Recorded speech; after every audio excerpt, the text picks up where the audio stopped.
والسلام علی من لا نبی بعد اما بعد فاعوذ باللہ من الشیطان الرجیم بسم اللہ الرحمن الرحیم۔ میرے محترم عزیز ساتھیوں، اللہ جل شانہ نے ہم سب پر اپنا خصوصی فضل فرمایا کہ اللہ پاک نے مجھے اور آپ کو حضرت انسان پیدا کیا ہے، پھر انسانوں میں مسلمان پیدا کیا، پھر مسلمانوں میں آپ علیہ الصلوۃ والسلام کی امت میں پیدا کیا۔ یہ اللہ جل شانہ کا بہت بڑا احسان ہے۔ اللہ جل شانہ کی جیسی شان ہے ویسی اس کی عنایات ہے، اس کی نعمتیں ہیں۔ میرے محترم ساتھیوں، قرآن کریم میں اللہ جل شانہ ارشاد فرماتے ہیں مفہوم اس طرح سے، خلق الانسان ضعیفا، کہ اللہ نے انسان کو بڑا کمزور پیدا کیا۔ انسان جب پیدا ہوتا ہے یہ بڑا کمزور ہوتا ہے، یہ نہ خود کچھ کھا سکتا ہے، نہ پی سکتا ہے، نہ اپنے آپ کو صاف کر سکتا ہے پوٹی کرنے کے بعد، پیشاب کرنے کے بعد۔ انسان انتہائی کمزور ہے، لیکن یہ انسان جب بڑا ہو جاتا ہے تو یہ بھول جاتا ہے کہ مجھے کسی نے چلنا سکھایا، کسی نے باتیں کرنا سکھائی، اور کس نے مجھ پر کیا محنت کی ہے۔ انسان بڑا کمزور ہے، بڑا عاجز ہے۔ انسان جب یہ بڑا ہو جاتا ہے اور کچھ حاصل ہو جاتا ہے، یہ اپنے آپ کو کچھ سمجھنا شروع کرتا ہے۔ حالانکہ میں اور آپ دیکھ لیں نا کہ ہم اپنے آپ کو کچھ سمجھتے ہیں کہ بس میں، یعنی میرے سامنے کوئی کچھ نہیں، اپنی بڑائی کے بول بولتے ہیں، اپنے آپ کو کچھ سمجھتے ہیں۔ لیکن جب یہ انسان بیمار ہو جاتا ہے تو پھر جو ہے نا یہ رونا بھی شروع کر دیتا ہے۔ پیٹ میں تھوڑا سے درد ہوا، یہ جو اپنے آپ کو کچھ سمجھتا ہے، کچھ سمجھتا ہے کہ یار میں کچھ ہوں، لیکن پیٹ کی تکلیف کی وجہ سے یہ اتنے رونا شروع کر دیتا ہے، اتنا عاجز بن جاتا ہے۔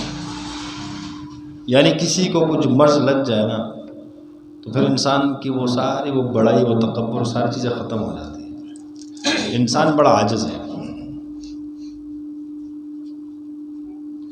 ہم نے اپنی زندگی میں دیکھا ہوگا، اپنے خاندانوں میں، رشتہ داروں میں، دوستوں میں، کم سے کم اپنے اہل علاقہ میں، اہل محلہ میں، یا کسی اور مطلب کچھ دیکھا ہوگا ہسپتالوں میں کسی کو کہ جو اپنے آپ کو کچھ سمجھتے تھے بڑے بڑے عہدوں والے، لیکن جب بیماری میں مبتلا ہو گئے نا تو پھر انہوں نے رونا شروع کر دیا، پھر اس تکلیف کو برداشت نہیں کر سکے، پھر اللہ سے کہتے ہیں اللہ مجھے جلدی اٹھا دنیا سے۔ ایک شخص کو اگر ایک چھوٹا سے دانہ نکل آتا ہے نا، دانہ، یہ بھی جب اللہ پاک کی قدرت ہے، یہ جب خراب ہو جاتا ہے، ایک کینسر کی شکل اختیار کر لیتا ہے، تو یہ انسان کو کتنا تکلیف میں ڈالتے ہیں، اذیت میں ڈالتے ہیں۔ یعنی ایک چھوٹے سے دانے کی تکلیف انسان سے برداشت نہیں ہوتی۔ کان میں تھوڑا سے درد ہو جائے یہ انسان سے برداشت نہیں ہوتا۔ دانت کا درد ہو، دل کا درد ہو، جسم کا جوڑوں کا درد ہو، ٹانگوں کا درد ہو، یہ انسان سے برداشت نہیں ہوتا۔ تو لہٰذا ہم جو ہے نا اپنے اللہ کی طرف رجوع کریں، ہم اپنے آپ کو کچھ سمجھیں نا، ہم خدا کی قسم سے کچھ بھی نہیں۔ انسان کے پیٹ کے اندر گندگی موجود ہے، ناک کے اندر گندگی موجود ہے، انسان کی اوقات کیا ہے؟ یہ کیوں اپنے آپ کو کچھ سمجھ کے چلتا ہے؟ انسان کی کوئی اوقات نہیں ہے، ہاں نسبت کی اوقات ہے کہ جس کو اللہ نے کلمہ دے دیا یہ بڑا عظیم ہے، لیکن اپنی ذاتی طور پہ اپنی اصلاح کے لیے، اپنے آپ کے لیے ہم دیکھیں کہ ہماری کیا اوقات ہے۔ تھوڑی سی تکلیف میں آ جائیں، تکلیف برداشت نہیں ہم سے۔ اس لیے ہم اللہ کی ذاتی عالی سے اپنا تعلق بنائیں کہ ہمیں اللہ نے پیدا کیا، ہم بڑے کمزور ہیں، بڑے عاجز ہیں۔ انسان گناہ سے ہو سکتا ہے، یہ نہیں کہ نہیں ہوگا، عالم سے بھی گناہ ہو سکتا ہے، متقی پرہیزگار سے بھی گناہ ہو سکتا ہے، اللہ والے سے بھی گناہ ہو سکتا ہے، قطب ابدال غوث سے بھی گناہ ہو سکتا ہے۔ گناہ سے پاک صرف انبیاء کی ذات ہے، انبیاء کو اللہ نے معصوم بنایا ہے، گناہوں سے پاک ہے۔ باقی ہر انسان خطا کا پتلا ہے، کوئی یہ نہیں کہہ سکتا میں گناہگار نہیں، اور جو یہ کہتا ہے کہ میں گناہگار نہیں ہوں نا، یہ خطرناک بات ہے، یہ اتنی بڑی تکبر کی علامت ہے۔ ہر وقت اپنے آپ کو گناہگار سمجھنا چاہیے۔ اگر ہم گناہوں سے بچے ہوئے تو اس کی وجہ ہے اللہ نے ہمیں موقع نہیں دیا گناہ کرنے کا، ہمیں موقع فراہم نہیں کیا، اور اللہ کے فضل سے ہم بچے ہوئے ہیں۔ ورنہ انسان اس کے ساتھ تو خواہشات بھی ہے، نفس بھی ہے، شیطان بھی ہے، لہذا ہر شخص گناہگار ہے، چاہے وہ عالم ہے، چاہے وہ مفتی ہے، چاہے وہ شیخ الحدیث ہے، چاہے وہ اللہ والا ہے، قطب ہے، غوث ہے، ابدال ہے، یعنی ہر شخص گناہ سے پاک نہیں ہے۔ اور جو اپنے آپ کو گناہگار سمجھتے ہیں، عاجزی اختیار کرتے ہیں، یار ہم تو کچھ نہیں ہیں، ہوں گے بڑے علم والے، میں کچھ نہیں ہوں، گناہگار ہوں، اپنی نیکی کی طرف نگاہ نہیں جاتی ہے۔ یہی تو نسبت والے لوگ ہوتے ہیں کہ اگر اللہ نے گناہوں سے بچایا ہے تب بھی اپنے آپ کو انسان گناہگار سمجھے، یہ نہیں سمجھے کہ میں بڑا متقی پرہیزگار ہوں، نمازی ہوں۔ یہ خطرناک بات ہے۔ میں نماز پڑھ کے آیا ہوں، باجماعت نماز ادا کرتا ہوں، کسی اور مسلمان کو میں ذلیل نہیں کروں کہ میں تو باجماعت نماز پڑھ رہا ہوں، یہ تو پڑھتے ہیں نہیں ہے۔ الظن مومنین خیرا، حدیث کا مفہوم ہے کہ مومن پر خیر کا گمان رکھو، کسی کو کمزور نہ سمجھو، چاہے وہ گناہوں کے اندر مبتلا کیوں نہ ہو۔ ہمیں نفرت گناہوں سے ہونی چاہیے، شخص سے نہیں ہونی چاہیے۔ میرے محترم ساتھیو، ایک شخص ہے وہ 5 وقت باجماعت نماز پڑھتا ہے، اس کا مطلب یہ نہیں کہ اوروں پہ یہ اپنا وہ جاڑے کہ میں تو دیکھو میں تو نماز پڑھ رہا ہوں باجماعت۔ تو شکر ادا کر، تجھے اللہ نے توفیق دی، اللہ نے توفیق چھینی تو پھر پڑھ کے بتا۔ اگر ہم ذکر کرتے ہیں، نیک صالح اعمال کرتے ہیں، عبادات کرتے ہیں، اس کا مطلب یہ نہیں کہ ہم بڑے متکبر بن جائیں۔ خدا کی قسم سے اللہ کا فضل ہے کہ ہم اللہ کے فضل سے اگر کوئی کام کرتے ہیں، اللہ کے فضل سے کرتے ہیں۔ باقی ہمارے اندر کوئی اتنی طاقت نہیں کہ ہم گناہوں سے بچ سکیں۔ ہاں، کسی کو کوئی عیب میں مبتلا دیکھیں، اس کے لیے ہمدردی رکھیں، دل میں دعائیں کریں۔ یہ نہیں کہ میں تو جماعت سے پڑھ کے نماز آئی ہوں، اس کو شرم نہیں آتی، باہر بیٹھا ہوا دیکھ نماز کے لیے جا رہا ہے۔ کسی کو ذلیل کرنا مقصود نہیں ہے۔ دعوت کرنا، دعوت دینا، فکر مند ہونا اور کسی کو ذلیل کرنا، اس کے اندر فرق ہے۔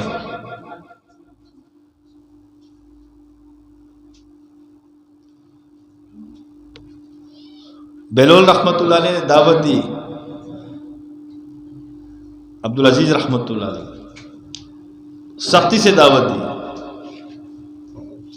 فرمائے کہ عبدالعزیز رحمۃ اللہ علیہ کہ مجھ سے برا فرعون تھا جس نے خدائی کا دعویٰ کیا، اس کے پاس اللہ اپنے نبی کو بھیج رہے ہیں، کلیم اللہ کو بھیج رہے ہیں، اللہ اپنے رسول کو بھیج رہے ہیں، اور فرما رہے ہیں کہ اے موسیٰ بات آہستہ کرنا، نرم لہجے میں کرنا، ہو سکتا ہے یہ ایمان لے کر آ جائے۔ کہا مجھ سے زیادہ اتنا برا کہ بے ایمان، ایمان والا نہیں، کافر ہے۔ پھر خدائی کا دعویٰ کیا، اللہ موسیٰ علیہ السلام سے فرما رہے ہیں کہ اس کو محبت سے دعوت دے رہا۔ کہا میں تو مسلمان ہوں، آپ نے مجھے اتنی سختی سے مجھ سے باتیں کی، دعوت اتنی سختی میں دعوت دی۔ اگر ہم کسی کو سختی سے دعوت دیتے نا تو اس کا مطلب یہ کہ ہمارے دل میں ہمدردی نہیں، ہم اپنے آپ کو کچھ سمجھتے ہیں۔ اب ہم نے اپنے ایمان بنائے نہیں۔ مولانا صاحب رحمۃ اللہ نے کیا پہلے نمبر کیا رکھا تبلیغ کا؟ لا الہ الا اللہ محمد رسول، یہ بنیاد ہے تبلیغ کا۔ پہلے نمبر کیا ہے؟ لا الہ الا اللہ، اور یہ ایمان کی بنیاد ہے یہ کلمہ، یہ کلمہ معرفت ہے۔ اس کلمے کی طاقت کا ہمیں پتہ نہیں ہے۔ 100 سال ایک شخص اللہ کی نافرمانی کرے، مشرکانہ زندگی گزارے، 1000 سال اگر اللہ نے اس کو زندگی دی، 1000 سال مشرک رہا، موت سے قبل اس نے اخلاص کے ساتھ ایک مرتبہ صرف یہ کلمہ پڑھا نا، لا الہ الا اللہ، اسے پار ہو گیا۔ اس کی طاقت کتنی ہے؟ حدیث کا مفہوم ہے جس کا اول کلمہ لا الہ الا اللہ ہو اور آخری کلمہ لا الہ الا اللہ ہو، یہ جب مرے گا اس سے کسی گناہ کا مطالبہ نہیں کیا جائے گا، بغیر حساب کتاب جس کو اللہ جنت میں داخل کر دے گا۔ یہ کلمے کی طاقت ہے، اس لیے تو کلمہ بنیاد ہے۔ کیا ہے یہ؟ بنیاد ہے ایمان کی۔ آپ علیہ السلام نے فرمایا کہ اپنے ایمان کی تجدید کیا کرو۔ صحابہ نے عرض کیا یا رسول اللہ ایمان کی تجدید سے کیا مراد ہے؟ آپ علیہ السلام نے فرمایا کہ لا الہ الا اللہ پڑھا کرو، اس سے ایمان تازہ ہو۔ ایمان کس سے تازہ ہوگا؟ لا الہ الا اللہ کے پڑھنے سے تازہ ہوگا۔ ہم اپنا ایمان تازہ کرتے ہیں روزانہ، کپڑے خراب ہو جائے اس کو دھوتے ہیں، استری کرتے ہیں، یعنی اچھے پہننے کا ہمیں شوق ہے، سبزی تازہ کھانے کا شوق ہے، سالن تازہ کھانے کا شوق ہے، روٹی تازہ کھانے کا شوق ہے، تو ایمان تازہ کرنے کا شوق نہیں ہمیں۔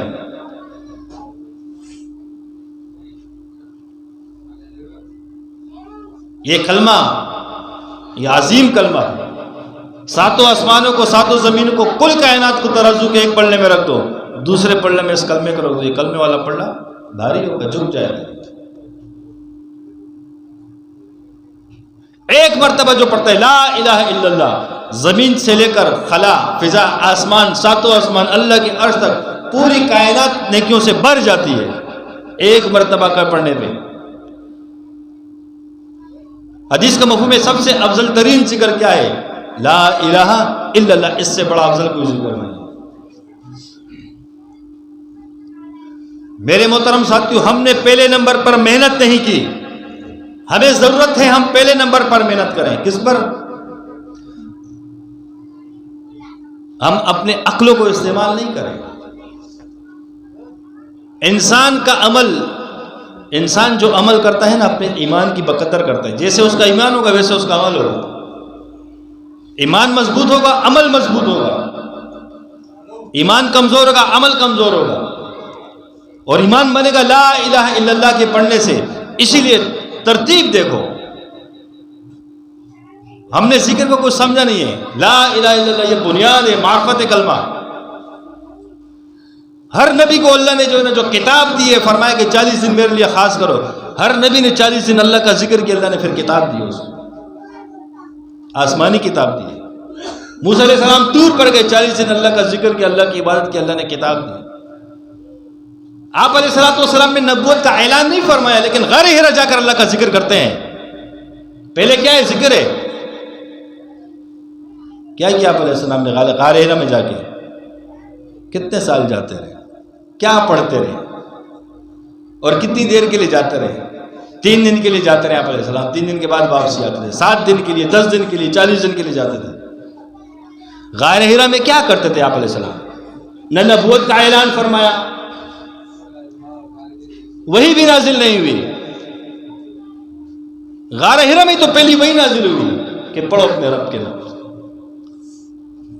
تو غار ہرا میں آپ علیہ السلام کیا کرتے تھے؟ ذکر کرتے تھے۔ نبیوں نے ذکر کیا، 40 دن اللہ کے لیے خاص کیا، اللہ نے ان کو کتابیں دی۔ آپ علیہ السلام نے غار ہرا میں جا کے ذکر کیا، اللہ نے کتاب نازل کرنا شروع کر دی۔ اور جب آپ علیہ السلام نے سب کو جمع کیا، دعوت دی، دعوت اور ذکر ایک ساتھ دی کہ پڑھ لو لا الہ الا اللہ، کامیاب ہو جاؤ۔ اب آپ علیہ السلام نے، اب اللہ کا حکم نہیں ہے کہ نماز پڑھو گے، تم زکوٰۃ ادا کرو گے، تم شراب کو چھوڑو گے، خواتین پردہ کریں گے، کسی چیز کا حکم نہیں آیا۔ 13 سال اللہ جل شانہ کا نظام ایسا کہ کلمہ معرفت ہے۔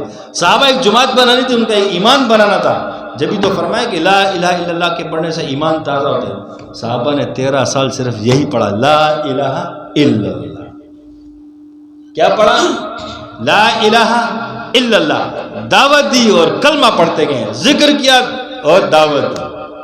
صحابہ گھوڑے کی پشت پر ہوتے ہیں، گدھے کی پشت پر ہوتے ہیں، اونٹ کے پشت پر ہوتے ہیں، زبانوں پر لا الہ الا اللہ کے ترانے ہوتے ہیں، اور جب کسی سے مخاطب ہوتے دعوت دیتے ہیں تو صحابہ کی دعوت یہ نہیں تھی کہ اللہ بہت بڑا ہے، نہیں، مختصر دعوت کہ اللہ نے اپنے محبوب محمد صلی اللہ علیہ وسلم کو بھیجا ہے، ہم پیغام لے کر آئے، کلمہ پڑھ لو ہماری طرح بن جاؤ۔ کیوں؟ کہ وہ ان کا ایمان اتنا بنا 13 سال جب ذکر کیا. جیسے ایمان تازہ ہوتا ہے نا، ایمان بنتا ہے، ایسے بنیاد بنتی ہے جبھی تو 13 سال. دیکھو کوئی حکم نہیں ہے، 13 سال پہلے ان کی بنیاد بلائی اللہ نے. 6 نمبر کو تو دیکھیں گے، پہلے نمبر میں ہم پھنسے ہوئے. پہلا نمبر ہمارا کہاں ہے؟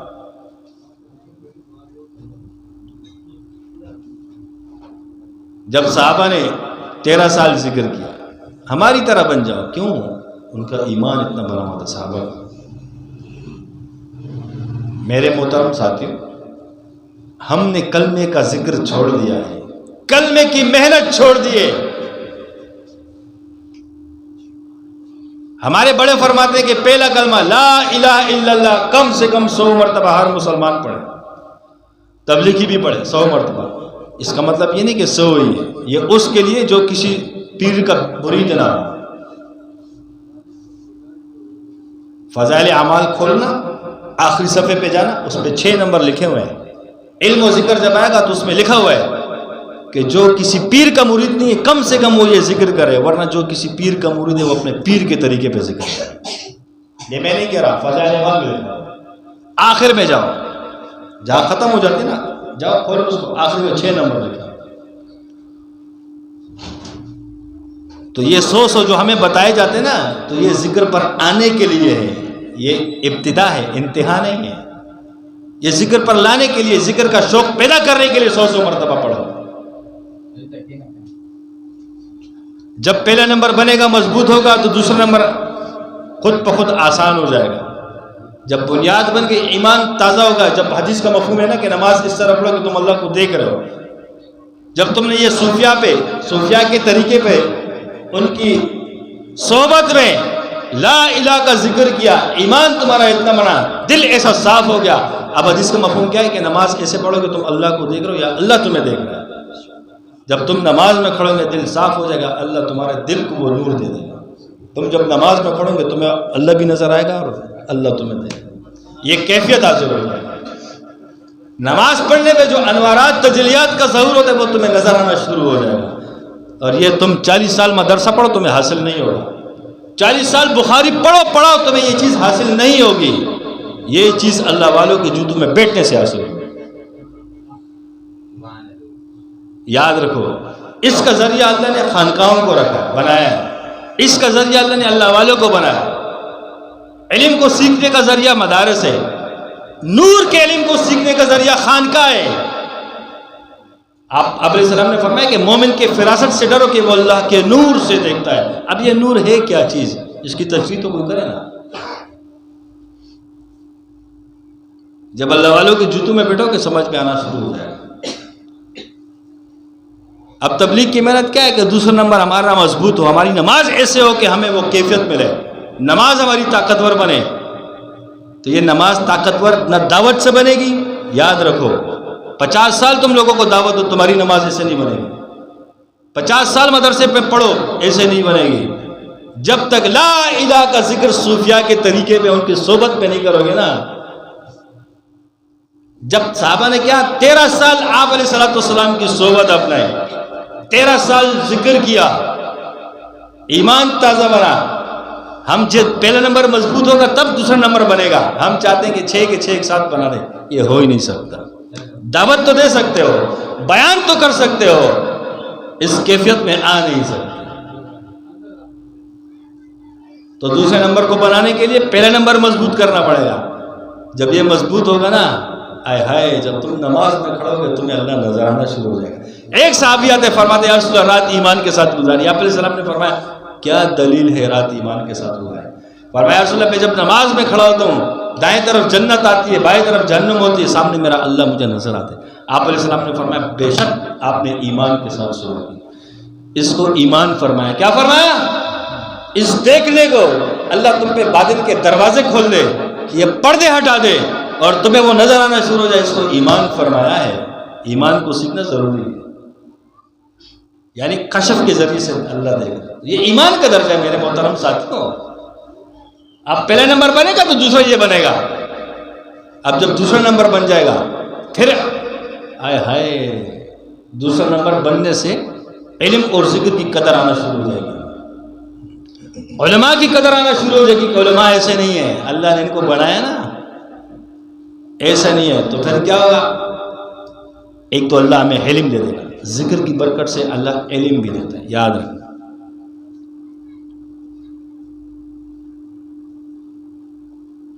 تو اللہ ہمیں علم سے مزین کر دے گا۔ یہ ابتدا والوں کے لیے کہ علم و ذکر علماء سے تعلق رکھو، ذاکرین کی صحبت میں۔ اب ہم نے ذکر کو چھوڑ دیا۔ میں نے پہلے بتایا نا کہ فضائل اعمال دیکھو، اس کے اندر کیا لکھے آخر میں؟ مولانا الیاس صاحب رحمۃ اللہ علیہ کے ملفوظات میں لکھے، آج ہم نے ڈنڈی مارنا شروع کی ہے ملفوظات میں۔ ہم کہتے ہیں ہر جماعت میں عالم ہو، ادھوری بات کرتے ہیں۔ ملفوظات میں لکھے ہیں، مولانا الیاس صاحب رحمۃ اللہ علیہ فرماتے ہیں ہم چاہتے ہیں ہمارے تبلیغ میں دو طبقے ہو، علماء اور صاحب نسبت۔ کون ہو؟ علماء اور صاحب نسبت ہو۔ اور پھر فرمایا کہ ہمارے پاس صاحب نسبت لوگ کم ہیں، ہم نے ان کو مرکز میں بٹھایا ہے۔ اگر ان کو ہم جماعتوں میں بیچ دیں گے تو فائدہ نہیں ہوگا، لہٰذا ان کو مرکز میں بٹھایا ہے۔ خواہش کیا ہے کہ ہر جماعت کے اندر علماء بھی ہوں اور صاحب نسبت بھی۔ اب ہم نے نسبت کی لائن کو بولنا چھوڑ دیا، کیونکہ نسبت سے محبت نہیں، نسبت ختم ہو گئی۔ ہمیں کسی تبلیغ والوں نے بتایا نہیں، نہ کسی سے پوچھا ہم نے۔ میں جھوٹ بول رہا ہوں، تمہارا جوتا میرا سر۔ مولانا الیاس صاحب رحمۃ اللہ علیہ مرکز کے اندر عصر سے لے کر مغرب تک، جیسے ہم خانقاہ میں ذکر کرتے نا لا الہ الا اللہ، عصر سے مغرب تک جہری ذکر کا حلقہ ہوتا تھا، اس کے بعد لنگر ہوتا تھا۔ آپ بیتی مولانا زکریا رحمۃ اللہ علیہ کی کتاب ہے، اس کے اندر لکھا ہوا ہے، غالباً صفحہ نمبر 47 جلد نمبر اول۔ میں نہیں کہہ رہا، میرے اکابر تو لا الہ کا ذکر کرے اور وہ کہے کہ علم اور ذکر والوں سے اپنا تعلق رکھو۔ ہم کہتے ہیں خانقاہوں میں جانا نہیں، علماء کے پاس جانا نہیں ہے، تو پھر ٹھیک ہے، جب بھی تو وہ چیزیں ختم ہو رہی ہیں نا۔ دائی تو زیادہ بن گئے لیکن دعوت کے اندر اثر ختم ہو گیا۔ کیوں؟ ذکر نہیں ہے، پاور کہاں سے آئے گی؟ پاور کہاں سے آئے گی؟ یہ خانقاہ معمولی چیز نہیں ہے، اس کو حقیر نہیں سمجھو۔ یہ خانقاہ پوری دین کے اوپر، حدیث کا مفہوم ہے کہ ذکر اسلام امن کے قلعے ہے۔ فضائل اعمال کے اندر یہ حدیث لکھی ہوئی ہے کہ جیسے مجاہد سرحد کی حفاظت کرتا ہے، ویسے ذاکرین ذکر اسلام کی سرحدوں کی حفاظت کرتا ہے۔ فضائل اعمال حدیث موجود ہے اس کے اندر۔ یہ ذاکرین کو ہلکا نہیں سمجھو، ان کے باطنی ڈیوٹیاں ہوتی ہیں جو تقوین کے اندر ہوتے ہیں۔ یہ جو تم آزاد گھومتے ہو نا، تو پیچھے کسی کی نگاہیں ہوتی ہیں، توجہ ہوتی ہے۔ اگر ذکر اتنا معمولی ہوتا، علم و ذکر پھر نہیں رکھتے حضرت۔ جبھی تو رائونڈ کے اندر 24 گھنٹے ذکر کی جماعت ہوتی ہے، پھر وہ پاگل کے بچے کے 24 گھنٹے ذکر کی جماعت بنائے ہوئی ہیں۔ ذکر اور دعا کی جماعت 24 گھنٹے رائونڈ میں ہوتی ہے۔ وہ نہ اجتماعی عمل کے اندر جڑتے ہیں، نہ کسی کو دعوت دیتے ہیں، نہ گشت کرتے ہیں۔ 24 گھنٹے رائونڈ کے اندر ذکر اور دعا کے اندر بیٹھے ہوئے ہیں۔ ان کو پتہ ہے کہ ذکر کی برکت سے حفاظت ہوتی ہے۔ مولانا صاحب ذاکرین تھے، ذکر کرنے والے تھے، خانقاہ والے تھے، یاد رکھو۔ جبھی تو ایک تمہیں ترتیب بنا کر دی تھی کہ جب تم گشت کے لیے نکلو تو وہاں ذکر پہ ایک جماعت بیٹھا دوں۔ کیوں؟ اس کے اندر راز ہے، اور راز جانتے تھے۔ اب تم باہر گشت کرو لیکن یہاں ذکر پہ ایک جماعت بیٹھا دوں۔ یہ ذکر معمولی ہوتا تو یہ ترتیب بناتے، اس کو بھی بھیجنا پھر گشت میں۔ اس کو کیوں ذکر پہ بیٹھا ہے؟ وہ کیوں اجتماعی عمل میں نہیں بیٹھ رہا؟ اب کیوں نہیں بیٹھ رہا؟ اجتماعی عمل تو ہو رہا ہے، وہ کیوں اجتماعی عمل میں نہیں بیٹھ رہا؟ اس کو کیوں ذکر پہ تم نے بٹھایا ہوا ہے؟ سوال ہے نا، یہاں بیٹھ کر ایک بندہ بات کر رہے، اس کو اجتماعی عمل میں کیوں نہیں بٹھایا جا رہا؟ انفرادی عمل کی طاقت اتنی ہے کہ اس کی وجہ سے پوری اجتماعیت کے اندر طاقت آئے گی، یاد رکھو۔ تو یہ ذکر کے راز ذاکرین کو پتا ہوتا ہے۔ آج ہم نے ذکر چھوڑ دیا. میں نے پہلے بتایا پہلا نمبر کمزور ہے ہمارا. کیا ہے؟ ہمارا بھی سب کا پہلا نمبر کمزور ہے، چاہے جس شعبے کے ساتھ اس کا تعلق ہو. پہلا نمبر بنانے کی محنت کر رہی ہیں ہم نے مسنون دعاؤں کو کرنا چھوڑ دیا. ایک کارگزاری سنی، حاجی صاحب رحمت اللہ علیہ دعوت ایک جماعت میں گئے، باہر گشت پہ چلے کہ وصولی نہیں ہو رہی. اب سنو راز سنو، وصولی نہیں ہو رہی کیونکہ وہ تو کس کے صحبت یافتہ تھے؟ مولانا الیاس صاحب رحمۃ اللہ علیہ کے صحبت یافتہ تھی. ان کی صحبت میں وقت گزارا، انہیں سے کام سیکھا. وصولی نہیں ہو رہی ہے گشت میں. واپسی جماعت کو کہتے ہیں واپسی چلو، چلتے اندر ذکر والوں کو چینج کرتے ہیں. ذکر والا ذکر صحیح نہیں کرتے، چینج کیا پھر گشت پہ چلے گئے. پھر وصولی نہیں ہو رہی، پھر آتے ہیں ذکر والے کام صحیح نہیں کر رہے، ذکر والے کو چینج کیا، پھر تیسری کوئی اور تیسری جماعت بٹھا دی. یہ وصولیاں شروع ہو گئیں. یہ ذکر کر رہے ہیں. ہمیں پتہ ہے، ہم کہتے ہیں کہ وصولی نہیں ہوتی، ہم نے ذکر کرتے نہیں، کہاں سے وصولی ہوگی؟ ہم ذکر کرتے نہیں، ہماری کیا دعوت کسی پہ اثر کرے گی؟ خانقاہوں میں تو ہمیں سے ڈر لگتے نا، ہمیں آ کے ہر شخص دعوت دیتا ہے، لیکن خانقاہ کوئی آتا نہیں ہے. اللہ کے بندے تم اپنے امام کے طریقے پہ نہیں چلتے ہو، امام کے طریقے پہ چلو. مولانا الیاس صاحب رحمۃ اللہ علیہ جب 3 دن لگاتے اس کے بعد خانقاہ جاتے، رائے پور کی خانقاہ میں جا کے ذکر کرتے. ملفوظات کے اندر لکھا ہے، فرمایا کہ میں خانقاہ اس لیے جاتا ہوں 3 دن اللہ کے راستے میں لگائے، لوگوں سے اختلاط کیا، لوگوں کا اثر دل پہ پڑا، اس دل کو سے اثر دھونے کے لیے، اس کو ظاہر کرنے کے لیے خانقاہ میں جا کے ذکر کے حلقے میں بیٹھتا ہوں. بڑا ہمارا یہ کرے گا، تم کہتے ہو کہ خانقاہ کچھ نہیں ہے. چل علم و ذکر سمجھ میں آیا نا، علم و ذکر کیا ہے. چلو یہ 3 نمبر کافی، انشاءاللہ پھر آگے 3 نمبر چھیڑیں گے کسی ٹائم پورا ہو گیا ہمارا. صحیح ہے. لہذا میں بھی آپ بھی ہم سب کوشش کریں کہ پہلے نمبر کو مضبوط کریں، لا الہ الا اللہ کو مضبوط کریں. یہی بنیاد ہے. اگر یہ معمولی چیز ہوتی نا تو اللہ ایک امت نازل کر دیتا. 13 سال صحابہ سے اللہ ذکر نہیں کرواتا.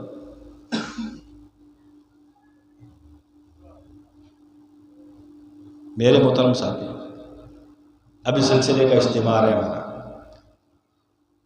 ہر ساتھی دعاؤں میں بھی لگے کہ اللہ اجتماع کی حفاظت کرے، تمام ساتھیوں کی حفاظت کرے، پنڈال کی حفاظت کرے، جتنے ساتھی خدمت کریں اللہ سب کی خدمتوں کو قبول فرمائے. اللہ غیب سے جو ہے نا اجتماع کی تمام ضروریات کو پورا فرمائے. دعاؤں میں بھی لگے.